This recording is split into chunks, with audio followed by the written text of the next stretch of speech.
Hello everyone, मैं हूं महेश थापा और आज हम बात करने वाले हैं चार्ट्स और ग्राफ के बारे में। अगर आपने मेरे पिछले वीडियोस को नहीं देखा हो तो पहले प्लीज जाके उसको देख लीजिए, क्योंकि बेसिक्स क्लियर होना बहुत जरूरी होता है। और अगर आपने मेरे चैनल को सब्सक्राइब नहीं किया हो तो प्लीज मेरे इस चैनल को जरूर सब्सक्राइब कीजिए, क्योंकि आने वाले टाइम में मैं आप लोगों के लिए बहुत सारे यूजफुल वीडियोस लेकर आने वाला हूँ। तो बढ़ते हैं आप वीडियो में आगे। हम इस वीडियो में बात करने वाले हैं चार्ट्स और ग्राफ के बारे में। चार्ट्स और ग्राफ हमारे लिए एक बहुत ही इंपॉर्टेंट टॉपिक है, क्योंकि ये हमको डेटा कंपैरिजन में, डिसीजन मेकिंग में बहुत ज्यादा हेल्प करते हैं। आगे इस वीडियो में हम सीखेंगे कैसे हम इन चार्ट्स को यूज कर सकते हैं, इसलिए प्लीज इस वीडियो में एंड तक बने रहिएगा। तो आज हम बात करने वाले हैं चार्ट और ग्राफ के बारे में। चार्ट और ग्राफ एक बहुत ही इंपॉर्टेंट टॉपिक होता है। ये हमको डिसीजन मेकिंग में और डेटा कंपैरिजन में बहुत ज़्यादा हेल्प करता है। आप स्क्रीन में देख सकते हैं, मैंने एक डेटा उठा रखा है जिसमें ऊपर ही ऊपर 12th स्टैंडर्ड लिख रखा है। ये सेम डेटा है जो मैंने पिछले कई वीडियोस में यूज़ किया है। तो सबसे पहले आप डेटा देख सकते हैं। चार्ट को इंसर्ट करने के लिए हम सबसे पहले इंसर्ट टैब का यूज़ करेंगे। इंसर्ट टैब में जैसे ही हम क्लिक करते हैं तो आप देख सकते हैं यहाँ पर सबसे पहला जो सेशन दिया हुआ है, यहाँ पर टेबल्स लिखा हुआ है। सबसे पहले आप देख सकते हैं यहाँ पर पिवट टेबल लिखा हुआ है, फिर रिकमेंडेड टेबल्स, फिर टेबल्स। अब उसके आगे जाए तो हम देख सकते हैं एक इलस्ट्रेशन का सेक्शन दिया हुआ है। यहाँ से हम पिक्चर्स को इंसर्ट कर सकते हैं। और यहाँ से हम देखें तो हम यहाँ से कोई से भी शेप्स को यूज़ कर सकते हैं यहाँ पर हमारे एक्सेल में। फिर और अगर आगे जाए तो हम यहाँ पर आइकन्स देख सकते हैं, और यहाँ से हम जैसे ही क्लिक करते हैं तो यहाँ से हम कोई से भी आइकन्स को यूज़ करके इंसर्ट कर सकते हैं। यहाँ पर कई तरीके के आइकन्स दिए हुए हैं, आप इसको एक बार ट्राई करके देख सकते हैं। अगर हम नीचे क्लिक करेंगे तो यहाँ पर एक 3D मॉडल का ऑप्शन दिया हुआ है। 3D मॉडल भी एक सेम तरीके के इलस्ट्रेशन ही होते हैं, बस ये 3D आइकन्स जैसे होते हैं। आप यहाँ से कोई सा भी यूज़ करके देख सकते हैं। उसके बाद यहाँ पर स्मार्ट आर्ट का एक बटन दिया हुआ है, यहाँ से हम कोई से भी स्मार्ट आर्ट यूज़ कर सकते हैं। यहाँ पर बहुत सारे स्मार्ट आर्ट दिए हुए हैं, आप कोई सा भी यूज़ करके देख सकते हैं। स्मार्ट आर्ट बहुत ही सिंपल चीज़ होती है। आप इसको जैसे इंसर्ट करेंगे यहाँ पर ये ऑटोमेटिक इंसर्ट हो जाएगा। आप यहाँ से डेटा इंसर्ट करके इसको मॉडिफाई कर सकते हैं।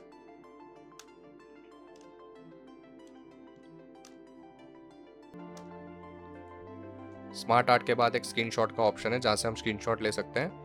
उसके बाद हम फिर देखेंगे यहाँ पर एक चार्ट का ऑप्शन दिया हुआ है।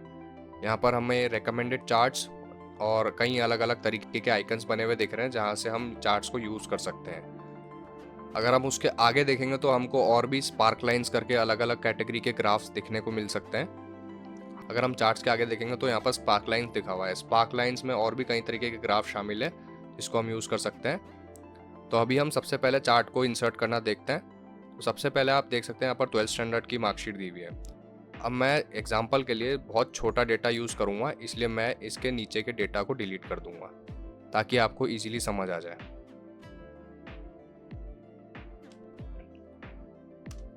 ये मैंने डिलीट कर दिया। डिलीट करने के बाद मैं अभी और भी थोड़े डेटा को यहाँ से डिलीट कर देता हूँ ताकि ज़्यादा यहाँ पर इजीली आपको समझ आ जाए चीज़ें। ये भी मैंने सेशन डिलीट कर दिया।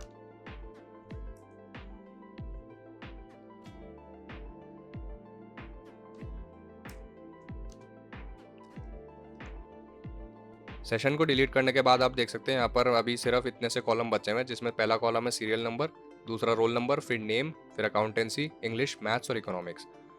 अभी हम सिर्फ इसी डेटा पर वर्क करेंगे और इसी को यूज़ करके हम चार्ट बनाना सीखेंगे। तो सबसे पहले मैं इस डेटा को सेलेक्ट कर लेता हूँ। डेटा को सेलेक्ट करने के बाद आप नीचे एक ऑप्शन देख सकते हैं। ये एक क्विक एनालिसिस टूल है इसको हम जैसे ही क्लिक करेंगे तो यहाँ पर आप देख सकते हैं फॉर्मेटिंग चार्ट्स, टोटल्स, टेबल्स और स्पार्कलाइंस करके ऑप्शन दिए हुए हैं।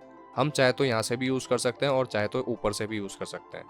मैं यहाँ से नीचे चार्ट क्लिक कर रहा हूँ। चार्ट को क्लिक करने के बाद आप देख सकते हैं यहाँ पर क्लस्टर्ड वाला टाइटल दिया हुआ है। क्लस्टर्ड में भी आप देख सकते हैं यहाँ पर आगे भी और तरीके के चार्ट्स दिए हुए हैं। तो सबसे पहले मैं क्लस्टर्ड वाला ऑप्शन क्लिक करके आपको एक एग्जांपल दिखा देता हूँ।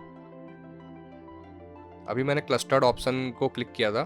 अब जैसे ही मैंने क्लस्टर्ड ऑप्शन को क्लिक किया है तो आप देख सकते हैं यहाँ पर चार्ट ऑटोमेटिकली क्रिएट हो गया है। अब जैसे ही मैंने चार्ट को क्लिक इंसर्ट किया तो आप ऊपर देख सकते हैं यहाँ पर चार्ट टूल्स ऑटोमेटिकली अपीयर हो गया है, और यहाँ पर 2 टैब चार्ट डिज़ाइन और फॉर्मेट करके अलग से ऐड हो गए हैं। अब इन चार्ट डिज़ाइन में से हम कोई सा भी डिज़ाइन को यूज़ कर सकते हैं। यहाँ पर अलग अलग डिज़ाइन दिए हुए हैं, आप कोई सा भी डिज़ाइन यूज़ कर सकते हो।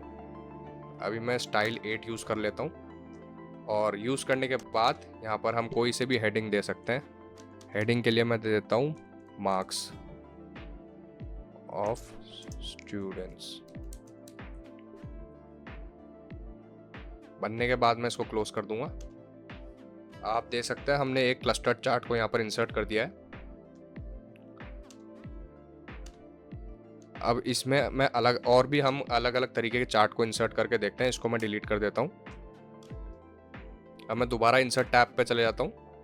इंसर्ट टैब पर चले जाने के बाद मैं इसको डेटा को सेलेक्ट करता हूँ। सेलेक्ट करने के बाद मैं यहाँ पर रिकमेंडेड चार्ट का ऑप्शन क्लिक करता हूँ। अब जैसे मैं इसको क्लिक करा, आप देख सकते हैं रिकमेंडेड चार्ट ऑप्शन में ये सारे चार्ट्स हैं जो हमारे मतलब डेटा के हिसाब से सही है।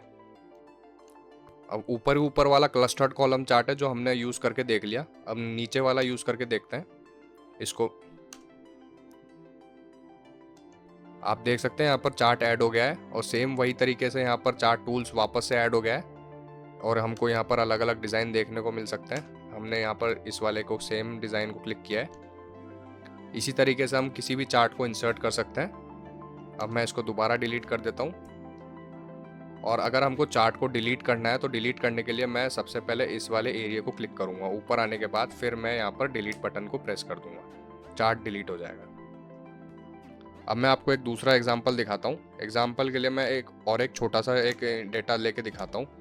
ये इस डेटा में मैंने यहाँ पर एक नेम कॉलम बना रखा है और नंबर ऑफ बुक्स बना रखा है।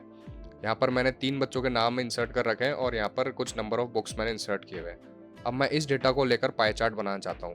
तो पाई चार्ट बनाने के लिए मैं इसको डेटा को सेलेक्ट करूँगा। सेलेक्ट करने के बाद मैं फिर वापस इंसर्ट ऑप्शन में जाऊँगा, इस आइकन को क्लिक करूँगा। इस आइकन में आप देख सकते हैं यहाँ पर 2D पाई, 3D पाई और डोनट करके ऑप्शन दिए हुए हैं। अब जैसे हम इसको होवर करते हैं तो यहाँ पर अलग अलग पाई चार्ट के डिज़ाइन नीचे डिस्प्ले होंगे। अब मैं इसको क्लिक करा तो ये 3D पाई बना दिया। अब मैं इसको इंसर्ट कर लूँगा। इंसर्ट करने के बाद आप देख सकते हैं यहाँ पर एक पाई चार्ट आ गया है। यहाँ से आप इसको हेडिंग दे सकते हैं। अब जैसे हमने इस पाई चार्ट को इंसर्ट किया है, ऊपर सेम डिज़ाइन, चार्ट डिज़ाइन और फॉर्मेट के ऑप्शन आ गए हैं। इसमें से आप कोई सा भी डिज़ाइन इंसर्ट कर सकते हैं। वहीं अगर हम फॉर्मेट ऑप्शन को क्लिक करेंगे तो फॉर्मेट ऑप्शन से हम अलग अलग तरीके के कलर फिल कर सकते हैं। यहाँ पर सेम तरीका है जो हमने होम टैब में यूज़ किया था कलर ऑप्शन चेंज करने का। आपने मेरी पिछली वीडियोस देखी होंगी तो आप इजीली समझ जाओगे। अब मैं आपको दूसरा एग्जांपल दिखाता हूं जिसमें हम ग्राफ को एंटर करके देखेंगे। ग्राफ एंटर करने के लिए मैं वापस से इस डेटा को सेलेक्ट करूंगा। सेलेक्ट करने के बाद वापस इंसर्ट टैब में जाऊंगा। इंसर्ट टैब में आप ऊपर देख सकते हैं यहाँ पर ग्राफ का आइकन बना हुआ है। अब जैसे इस आइकन को क्लिक करेंगे तो यहाँ पर हमको 2D कॉलम और 3D कॉलम ऐसे अलग अलग तरीके के ग्राफ मिलेंगे। अब मैं फ़िलहाल के लिए मैं ये 3D कॉलम का फर्स्ट ऑप्शन सेलेक्ट कर रहा हूँ। आप कोई सा भी यूज़ करके देख सकते हैं। अब जैसे मैंने इंसर्ट ऑप्शन पर क्लिक किया, अब यहाँ पर बार ग्राफ ऐड हो गया है। अब जैसे हम इसको सेलेक्ट करेंगे तो ऊपर चार्ट डिज़ाइन और फॉर्मेट का ऑप्शन आ जाएगा। हम फॉर्मेट ऑप्शन में जाकर इन शेप्स के कलर चेंज कर सकते हैं।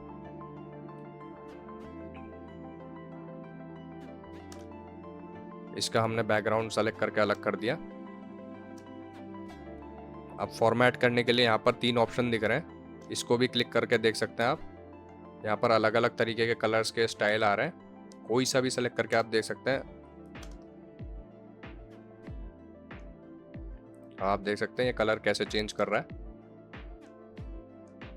आप जितना ज़्यादा इसको ट्राई करेंगे उतना ही अच्छे से सीखेंगे। अब मैं इसको डिलीट कर देता हूँ। इसमें कई तरीके के चार्ट्स दिए हुए हैं, आप खुद से ट्राई करके देख सकते हैं। तो इस तरीके से हम एक्सेल में चार्ट्स को और ग्राफ को ऐड कर सकते हैं। अगर वीडियो हेल्पफुल लगी हो तो लाइक कीजिए और शेयर कीजिए, और अगर आपको कुछ डाउट है तो आप नीचे कमेंट सेक्शन में पूछ सकते हैं। और अगर आपने मेरे इस चैनल को सब्सक्राइब नहीं किया हो तो प्लीज़ मेरे इस चैनल को सब्सक्राइब कीजिए और नोटिफिकेशन बटन को ज़रूर ऑन कीजिए। तो मिलते हैं नेक्स्ट वीडियो में।